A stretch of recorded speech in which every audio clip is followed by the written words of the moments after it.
Final breaths usually yield emotional yet completely unremarkable revelations. A sweltering summer afternoon was interrupted when Brenda Delgado received a message from an ex-boyfriend. They had been a committed couple for years, once sharing a promise ring as a sign of their future. Ricky had ended things in February due to unhappiness, though they stayed in contact through the spring.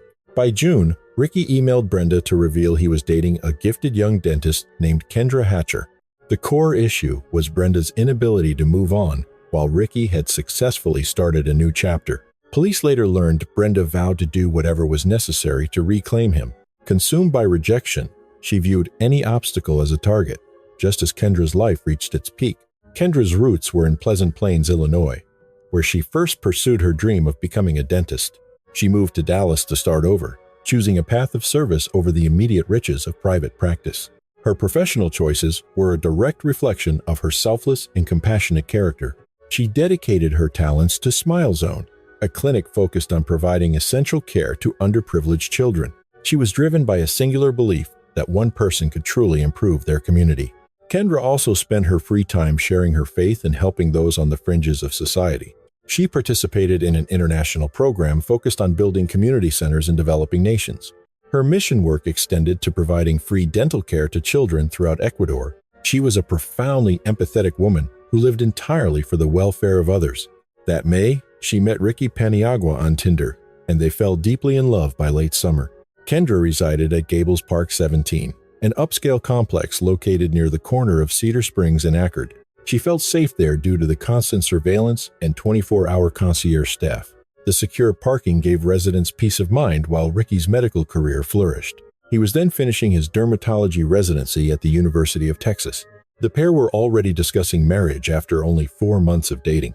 Their shared values made them feel like a perfectly matched, nearly ideal couple. Friends described Kendra as a beautiful person who was always eager to help those in need. She was dedicated to both her career and her blossoming relationship with Ricky, but her happiness sparked a dangerous and silent resentment in another woman. This unchecked jealousy led to a horrific crime that would end Kendra's life and shatter Ricky's world. On September 2nd, Kendra returned home after finishing her shift at the clinic. It was Friday, and she was excited for a Labor Day trip to Mexico with Ricky. She planned to finalize their upcoming move to San Francisco that very night. At 7:42 p.m., she parked in her secure garage, unaware of the predator waiting in the shadows. Moments later, witnesses heard a woman scream, followed by the cold report of a handgun. A fellow resident named Hashimad heard the noise from nearby, sensing immediately that a life-altering tragedy had just occurred within the building. He called 911 as a Jeep Cherokee was seen speeding out of the garage exit. Witnesses weren't sure if the vehicle was related to the gunfire or just a reckless driver. Police arrived to find Kendra dead on the garage floor, beyond the help of first responders. There was no initial reason to think anyone bore such malice toward her. She was incredibly kind. Yet her missing handbag initially suggested a robbery. Her purse was nowhere to be found in the car or the surrounding crime scene. Detectives first hypothesized a botched mugging that had spiraled into a fatal encounter. A gun magazine and loose bullets found nearby seemed to support the theory of a struggle. However, closer inspection of the scene revealed more troubling evidence that shifted the investigation. They soon concluded the murder was not a random theft, but a cold, premeditated execution. Analysis of the chemical traces on Kendra's skin implied a chilling reality. Her arms were likely pinned back during the fatal discharge, suggesting the heist was a calculated fabrication. Ballistic patterns confirmed the assassin stood over her while she knelt on the cold pavement, forced into a position of total submission. This level of precision defied the chaos of a street mugging, leaving detectives to wonder who would harbor such malice toward a harmless soul. The injustice was palpable, yet for the architect of this violence, the sequence of events was perfectly in sync with the plan. After the forensic sweep concluded, investigators faced the grim task of informing Ricky, Kendra's partner, about the tragedy. His reaction was a visceral explosion of sorrow. As the hours passed, he reached out via text to an old flame and confidant, Brenda Delgado. Brenda appeared devastated by the news of Kendra's violent end. She pledged her unwavering support, promising to be by his side at any hour. Meanwhile, the probe deepened as authorities scrutinized surveillance feeds from the apartment complex, focusing on a specific Jeep Cherokee that vanished from the garage just after the shots rang out. The clock on the feed showed the SUV pulling in at 7:15 p.m., 28 minutes before Kendra arrived at her final destination. A shadow of a man emerged, drifting toward the exact stall where the victim was destined to park, before retreating to the vehicle moments later. This individual was a ghost to the system, unidentifiable, yet clearly integral to the plot. It soon became clear he wasn't a lone actor. A female driver took the wheel the second the man hopped back inside. This synchronized movement pointed toward a hit that was meticulously choreographed. Regrettably, the grainy pixels masked the faces of the killers and blurred the license plate into obscurity. Left with no other leads, detectives went public with the images, hoping someone would recognize the SUV. Usually, these appeals disappear into the void, either due to poor quality or the paralyzing fear of witness intimidation.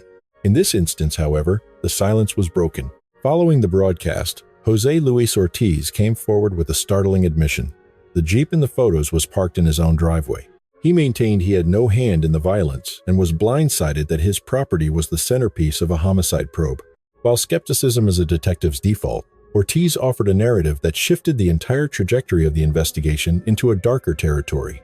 To their astonishment, the first name he dropped was Brenda Delgado, the very woman consoling the grieving boyfriend. Those who knew Brenda spoke of a gentle, altruistic woman raised in a devout, spiritual environment built on compassion. Ortiz detailed how Brenda and 26-year-old Crystal Cortez approached him on the morning of September 2nd, citing mechanical issues with Cortez's car and asking to borrow his SUV. Trusting their motives, he handed over the keys, assuming they needed transportation for professional reasons. He viewed it as a simple act of neighborly kindness, but their planned rendezvous at his home never happened. Brenda redirected him via phone, insisting they meet at a local Chili's restaurant instead. Ortiz complied, suspecting nothing.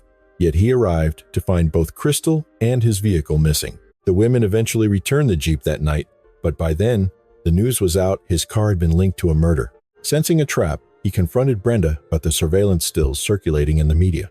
She dismissed his concerns, claiming the vehicle in the video was merely a look-alike. Soon, her narrative shifted. She claimed Crystal had taken the Jeep to the garage to run an errand involving illicit contraband for a contact. Ortiz was unsettled. A sense of dread took hold as he realized Kendra might have been an unintended casualty or a witness who saw too much. With the police closing in on his vehicle, Ortiz knew he had to talk before he became the primary suspect. He further disclosed that Brenda had pressured him to keep quiet, weaponizing his immigration status by suggesting he'd face deportation if he spoke up. She even proposed a fresh coat of paint to mask the SUV's identity, offering to bankroll the entire operation.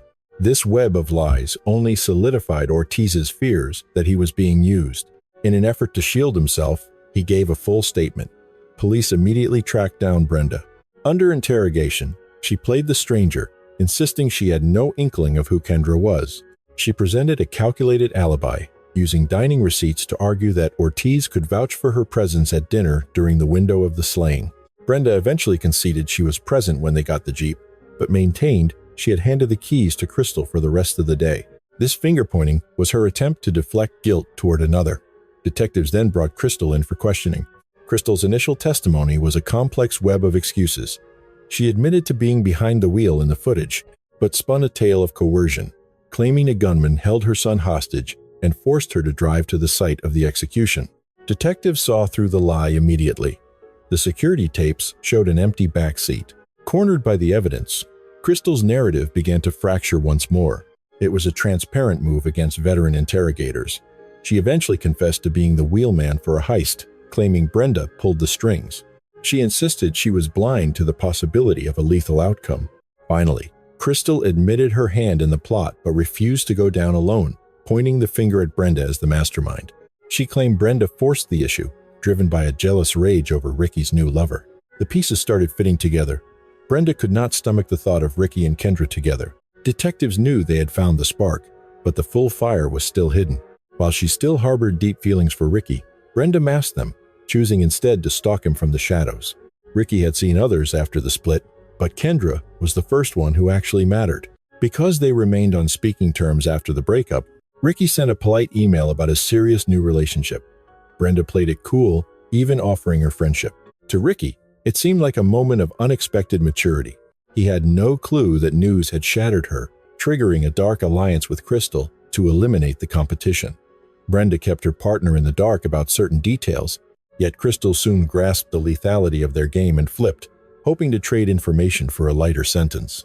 She claimed that within 2 weeks of meeting, Brenda was already talking about making Kendra disappear for good. Most people would have walked away, but Crystal fell in line with chilling speed. The early cracks showed Brenda's fixation on the new couple was bleeding into her daily life. She began blowing off her job just to tail Ricky's every move. The obsession peaked when she breached his email, finding plans for a vacation and a shared future. Her mind was slipping. She told Crystal she believed Kendra was a body double who had stolen her identity. Resentment curdled into a dark resolution. The only way back to Ricky was over Kendra's body. Her first recruit was her cousin, Moses Martinez, whom she asked to use a baseball bat on her rival. He refused. She then pitched the same violent act to Jennifer Escobar, convinced a coma would buy her time to reclaim Ricky. Jennifer also walked away from the proposal. By then, Brenda was effectively living in Ricky's inbox, tracking his life minute by minute. Jennifer saw the warning signs. It was especially chilling given that Brenda still held his house keys and secret access to his finances. After the first rejection, Brenda upped the ante, offering drugs and $2,000 to finish the job. Jennifer still would not bite. Meanwhile, the bond between Brenda and Crystal grew more toxic. Crystal was drawn to Brenda's stability and money, struggling as she was to raise a child alone. Physical evidence later surfaced, an ATM receipt for $500 Brenda had paid her accomplice. The two continued their grim planning, but they still lacked a triggerman. They began prowling through Crystal's rougher neighborhood, hunting for a stranger willing to draw blood. Bizarrely, they made the pitch to several people on the street, only to be turned down. The image of two women soliciting a hit from strangers is haunting. Eventually, they found 31-year-old Christopher Love. He was game, even brainstorming the most effective ways to end Kendra's life. They settled on a firearm for speed. Love was promised cash, narcotics, and gang prestige. The deal was struck. Intercepting emails about an upcoming trip to Mexico, Brenda realized her window was closing. It had to happen now. The two women began stalking Kendra to learn the rhythm of her life. Christopher waited for the signal from across the street, lurking near a Salvation Army shop.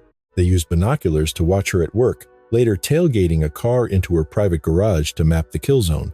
With the routine memorized, they felt the plan was foolproof. After days of dry runs, the three practiced their positions on September 1st. The following morning, after Brenda was dropped off at the library, the vehicle was handed over to the conspirators to collect Christopher. Eventually, the pair staged at Smile Zone. Crystal briefly left to handle her children's school run before returning to the ambush site. They shadowed Kendra's departure, but heavy traffic slowed their pursuit. They reached her home seconds before she arrived, tailgating another vehicle into the private garage.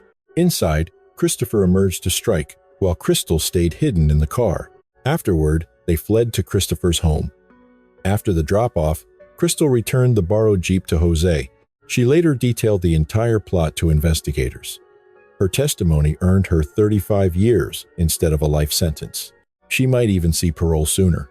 Christopher was caught when police found the murder weapon inside his vehicle.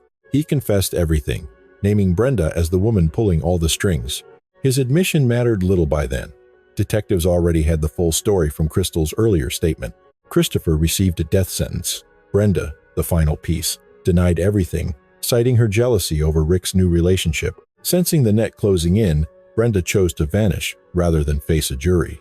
She was a fugitive for 7 months, making the FBI's 10 most wanted list with a $100,000 bounty. Authorities finally tracked her to Mexico, making the arrest in April of the following year.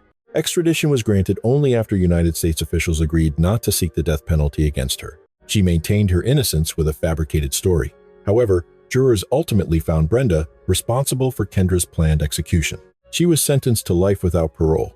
It was a senseless end to a tragedy that never should have happened. One woman's obsession shattered Kendra's family forever. The fallout also deeply affected her professional circle.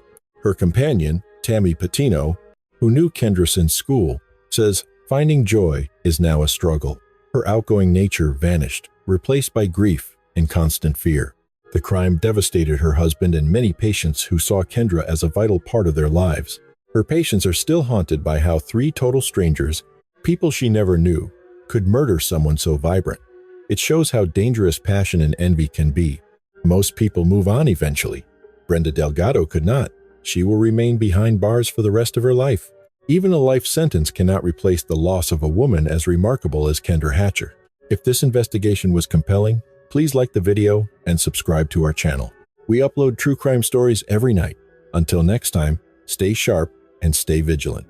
The tragic story of Kendra Hatcher is a harrowing reminder that the most dangerous weapon in existence isn't a firearm, it is the unchecked human heart. Kendra was a beacon of light, a woman who dedicated her life to healing the most vulnerable. Yet, her vibrant future was extinguished by the cold, calculated shadow of another woman's obsession. This case serves as a somber educational milestone. Love builds, it never destroys. When affection curdles into a desperate need for control, it is no longer love, it is a poison. Brenda Delgado's inability to let go transformed a common heartbreak into a lifetime of ruin. Her story teaches us that bitterness is a prison of our own making, and when we refuse to walk out of it, we eventually burn the world down around us. True emotional strength is found in the courage to move on. We must teach the next generation that rejection is not a defeat, but a redirection. To honor Kendra's legacy, we must choose empathy over envy and resilience over revenge. Let us remember that a life lived in the pursuit of service is immortal, while a life driven by malice leaves behind nothing but ashes and regret. Protect your heart, choose kindness, and never let shadows dim the light of others.